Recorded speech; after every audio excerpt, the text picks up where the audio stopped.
एक कहानी है भावनगर के महाराजा कृष्ण कुमार सिंह जी। एक दिन सुबह सुबह उठ के टहलने जाते हैं और जब टहलने जा रहे हैं तो देखते हैं कि युवक को देखते हैं, लंबी दाढ़ी वाला, वो प्यार से ऊपर जौहरी है, पहचान लेते कि है तो हीरा। उसको बोलते हमारे यहाँ काम करोगे? वो बोलता है जो हुक्म अंदाता। तो बोले तुम्हारा नाम क्या है? बोला मेरा नाम मुबारक है। क्या नाम? बोला मुबारक। तो बोले मेरे यहाँ चलो। तो वो भेड़ बकरियां चरा रहा होता है।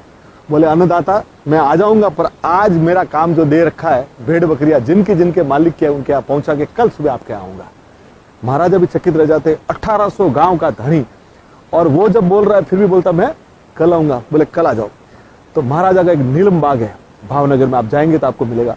तो महाराजा वहां प्रतीक्षा करते हैं, 1800 गांव का धनी उसका प्रतीक्षा कर रहा है, ईमानदार आया। बोले तुम ईमानदारी से काम करोगे? बोले साहब मेरी जब तक जान है ना तब तक तो मैं पूरा आपके ईमानदारी में।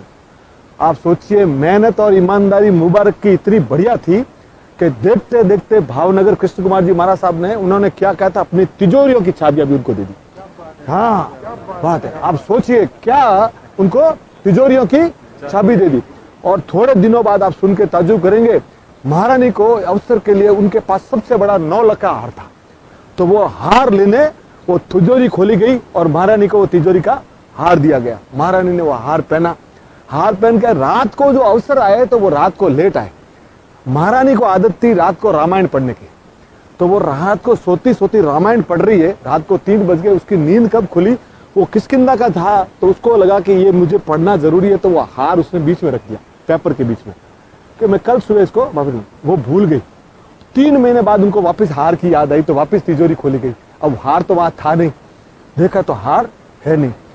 अब इन्होंने महाराज को बोला कि अपना हार तो रात को कहीं न कहीं चोरी हो गया है। तो चाबियां तो किसके पास है? मुबारक के पास। मुबारक को बुलाया गया कि मुबारक पर मानते थे इनको कि मुबारक यार अपना हार नहीं दिख रहा है। तो बोला मेरे पास तो चाबियां हैं, आप खोल के देख लीजिए। पर उसको लगा कि ये मेरे ऊपर शक कर रहे हैं, इसने अपनी चादर बिछाई और चादर के ऊपर खड़ा हो गया। तो महाराज बोले ये क्या है? बोले साहब मैं 5 टाइम नमाज अदा करता हूँ, कभी परवरदिगार का मैंने गलत नहीं किया। मैं खड़ा होकर बोलता हूँ सर मैंने कभी कोई से नहीं किया। अरे बोले ऐसी कोई जरूरत नहीं है, मैं तेरे ऊपर विश्वास करता हूँ।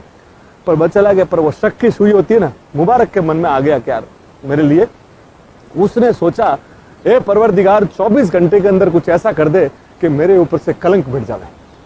और आप सोचिए उसी रात महारानी ने किताब खोली और वो हार मिल गया। और इतने बड़े महाराजा का भी ग्रेटनेस देखिए, महाराजा को बुलाया उन्होंने कि मिल गया। तो महाराजा 1800 गांव का धनी बोलते नहीं, मुबारक को हम माफी मांगेंगे। क्या बोले? मुबारक से माफी। बोले अपने तो 1800 गांव के धनी है। बोले कुछ नहीं, गलती है तो गलती है। मुबारक को बुलाया गया। बोले अन्नदाता, बोले मुबारक तेरी माफी मांगते हैं तुझसे, तुम्हारे ऊपर हमने शक किया। तो बोला महाराज अभी आप चाबी आपके पास रखिए, अगर मैं चला जाता तो कहीं कलंक रह जाता, अभी आप हार का मिला। तब महाराज ने जो जवाब दिया साहब लेके जाइएगा। उन्होंने बोला साहब मेरी अंतिम सांस या तेरी अंतिम सांस तक तो तू नीलम बाग कभी नहीं छोड़ेगा, ऐसी 10 तिजोरियां तुम्हारे ऊपर कुर्बान है। और वो मुबारक उनके पास रहा सर।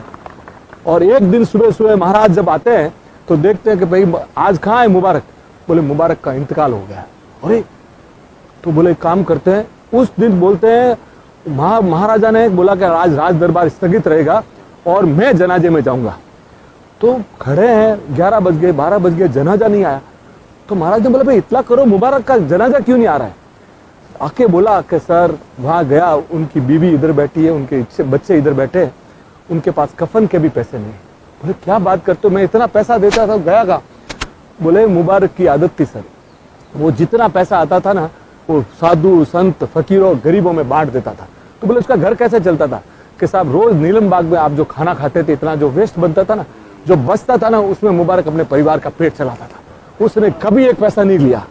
बोले क्या बात करते हो? बोले जिस दिन हम खाना नहीं खाते उस दिन वो पानी पी के सो गया आगे। पर उसने, तब महाराज के आंख में आंसू आ गया। उन्होंने बोला कि जनाजे के जो 4 कंधे होते हैं ना, उनको बोला गया कि 3 कंधे तो तुम आपस में बदलोगे। और राजकीय सम्मान दिया गया था उस जमाने में।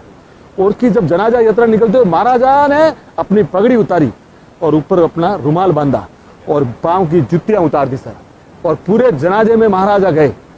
और वहां जब कब्र में गया ना तो मिट्टी भी उन्होंने डाली। और आज भी अगर आप भावनगर जाएंगे ना तो वहां पे लिखा हुआ है the lock of Nilambag slips here. क्या लिखा हुआ है? Lock of Nilambag slips here.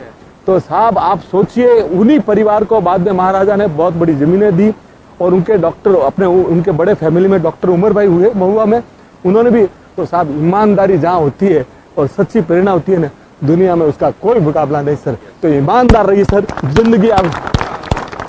ये हिंदुस्तान में हमारे हिंदू मुस्लिम भाइयों में कितना प्यार है, ये हमें दर्शाता है कि हमारा कैसी बढ़िया सभ्यता हमारी। Thank you sir, thank you sir, thank you sir, thank you sir, thank you sir, thank you sir.